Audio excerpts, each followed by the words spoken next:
Have you ever walked into a room and instantly sensed tension between two people? Even if they are chatting and smiling, you notice that split second where the mask slips and their real mood shows through. Everyone tunes into a main radio station, the words people say, but you pick up quiet background frequencies. These hidden signals are everywhere. A slight tone change, a shift in posture, or eyes that don't match the voice.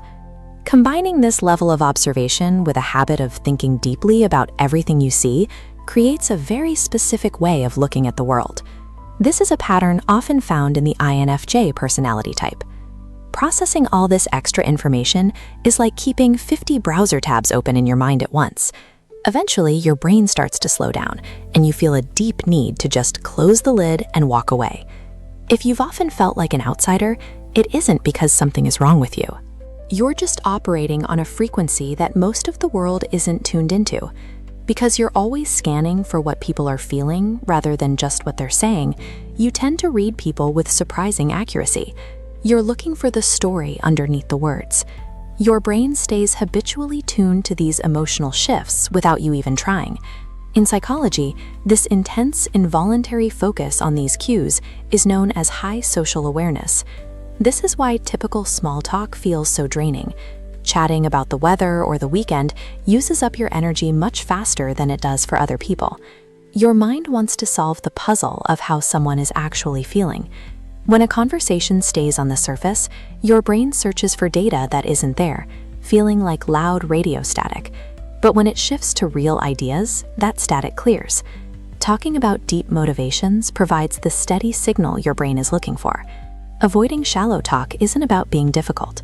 It's a way for your mind to stop the noise so you can focus on what actually feels meaningful.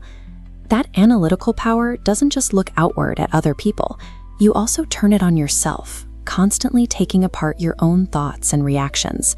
You might find yourself in a constant internal loop, asking things like, why did I react that way? Or where did that thought come from? Psychology calls this self-reflection.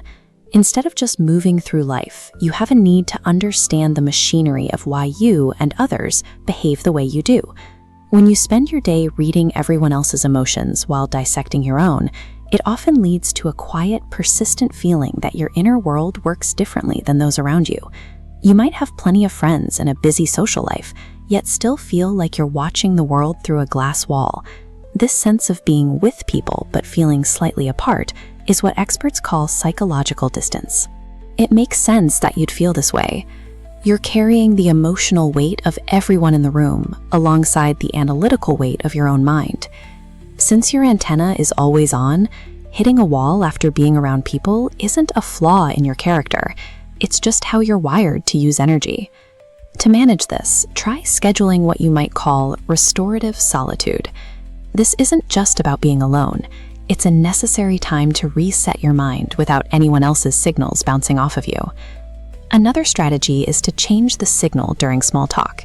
If you feel your energy dropping, ask one deep or probing question to move the conversation into territory that actually interests you. Pay attention to your battery. If you feel yourself getting irritable or losing focus, that's your cue. Step away and give yourself a break before you reach a total crash. Having this mix of empathy and intuition is a powerful tool for understanding the world, but it only works if you take care of the person behind the antenna. Seeing the world through a lens that few others share is a gift. It allows you to connect with people on a level most never reach. Just remember to occasionally unplug and let your mind rest.